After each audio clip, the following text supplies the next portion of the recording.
The Wendigo, a creature from the mythology of Native Americans that lived in the region of the northeastern United States and southeastern Canada. It's born from pure cannibalism, and its hunger is never satisfied. There are a lot of stories surrounding the mysterious 13-mile woods of the northern New Hampshire. I've heard the stories of hunting parties starving out there and resorting to cannibalism. There's no telling what happens out there. This story was told to me by my grandfather, who met one of the people involved. The year was 1957. His name was Arnold Watson.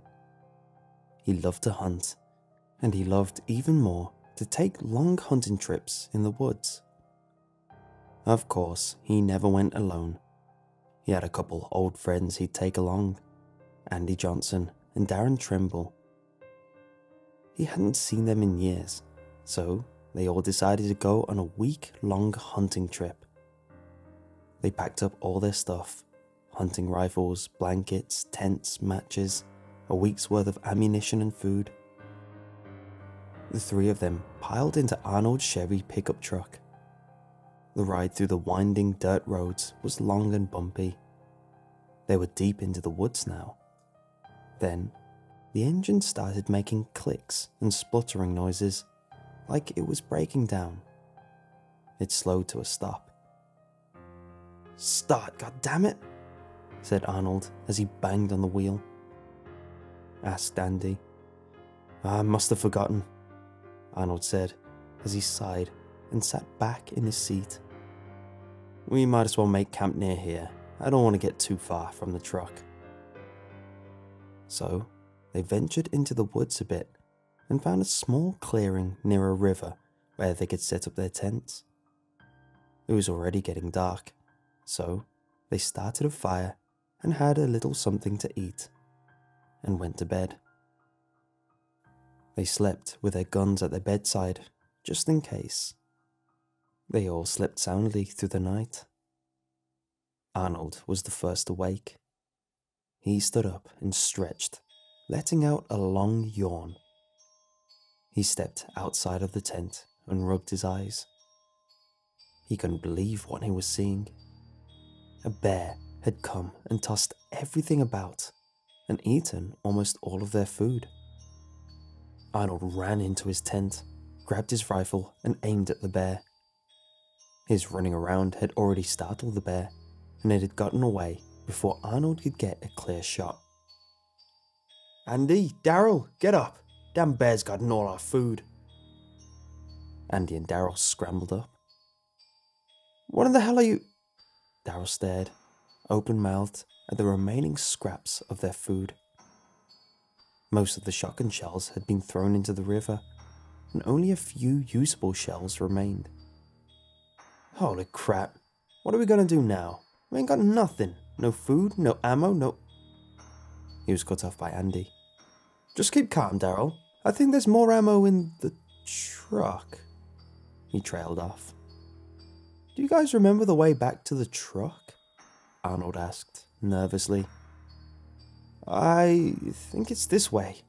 Or no, this way? Well, it might have been this way," said Andy. Daryl smacked his hand on his face. "You ain't got a damn idea what you're talking about."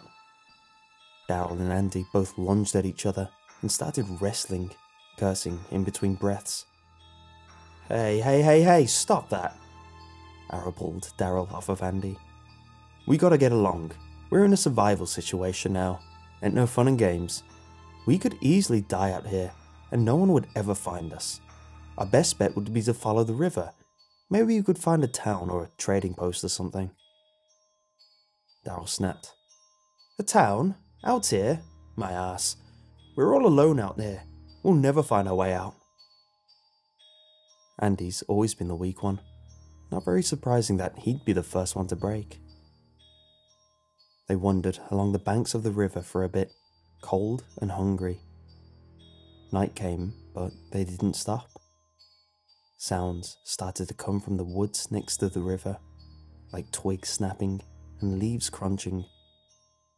Andy perked right up What the hell was that? Andy whispered, nervously. Probably just a rabbit, you wuss, Daryl snapped. Don't be so worrisome. A couple minutes passed, and Andy sat down to rest. I'll just be a minute. Go on without me, he panted. You sure?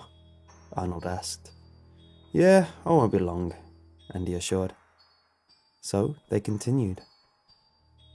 A blood-curdling scream filled the air several seconds later. Daryl! Ah! Help me! The scream cut off quickly to gurgling and sounds of something eating. Arnold and Daryl ran back along the stream, screaming Andy's name. They heard a snarl and saw the silhouette of a tall, thin, snouted figure with something dripping from its mouth. It growled at them loudly and trotted off into the woods. What in the Lord's name was that? Asked Daryl. How am I supposed to know? Strike a match so we can find Andy. Daryl struck the match and looked in horror.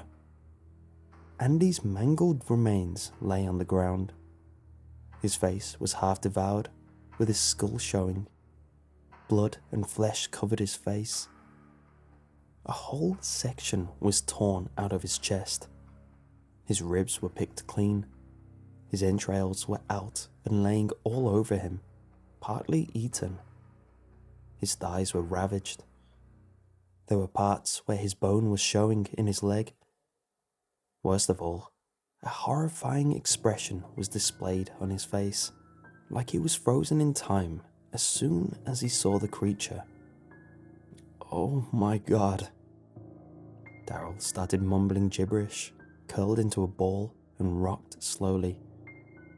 Why him? Why? He stuttered. Arnold tried to comfort him, but he was hysterical. We gotta keep moving, buddy. We both loved him, but it's done now, and we gotta move on. Daryl cut him off. How could you say that? You act like you don't even care about him. I loved him like a brother. You don't even care. You don't even care, you selfish asshole. Daryl lunged at Arnold's throat. He gripped it tightly against the ground. Arnold struggled to get out of his grip.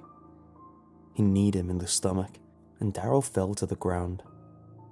Arnold started pounding him in the face. Daryl was helpless.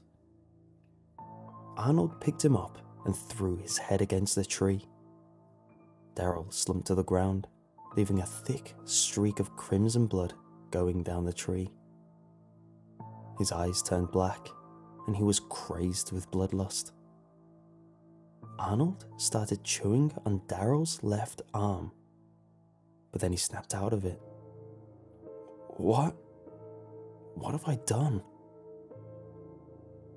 He looked at his blood-covered hands. He stayed there with the bodies, not sleeping, just sitting, with a blank expression, thinking of what he'd done. Eventually, Arnold realized it was his duty to get back to a town and tell people what had happened. He got up and started walking. He walked for hours. Then the twig snapping came back and the leaves crunching. He felt a warm breath on the back of his neck. He turned around slowly, and towering over him was the beast. Glowing yellow eyes, antlers, and a body that seemed half-rotted. The ribcage was exposed, with rotted flesh in and around it. Blood and flesh dripped from his mouth, his face covered in raw muscle and deep cuts. In areas that weren't rotted, like his back and shoulders, were carpeted in short, patchy, light brown fur. One of its arms was completely rotted to the bone. Arnold screamed and ran, but it leapt and tackled him. It growled in his face and bit a chunk from his leg. Arnold screamed in agony, trying to escape from under it, and squirmed and kicked until he got free, and tried to start punching it. This only angered it more. It lunged at him again, but this time Arnold moved out of the way and the beast tumbled into the river. Arnold saw this as his chance. He tried his best to limp over to the river where it was recovering from the fall. Despite the excruciating pain, he tackled the beast and pushed all his weight onto its head, trying to drown it. It snarled under the water and flailed its arms and legs, but Arnold kept his grip. It slowly became weaker and weaker until it silenced completely. Arnold sighed in relief and fell on his back onto the bank of the river. He rested for a while and tried to move on. He limped through the woods until morning and found a road. Thank God, he thought. It's almost over. Arnold was on the road for only a short time before a truck came along. It pulled over and the man scrambled out of the driver's seat and helped Arnold. Jesus, man, what happened? Arnold replied tiredly. I'll explain soon. Water. A ride, please. The man looked befuddled. Of course. Let me help you into the car. Arnold climbed in and took a big, long swig of the water from the man's bottle. He told the entire story to the man, the same one I just told you. That man was my grandfather. Arnold was taken to a hospital, but died due to an infection in the wound on his leg. Every once in a while, hunters will come back with stories of hearing loud, blood-curdling screams, or similar stories of cannibalistic beasts. Whether they're true or not, there's something lurking in the 13-mile woods. If you ever decide to take a trip there and you find an old 50s truck or an abandoned campsite, turn back. For God's sake, turn back. And if you don't, God help you.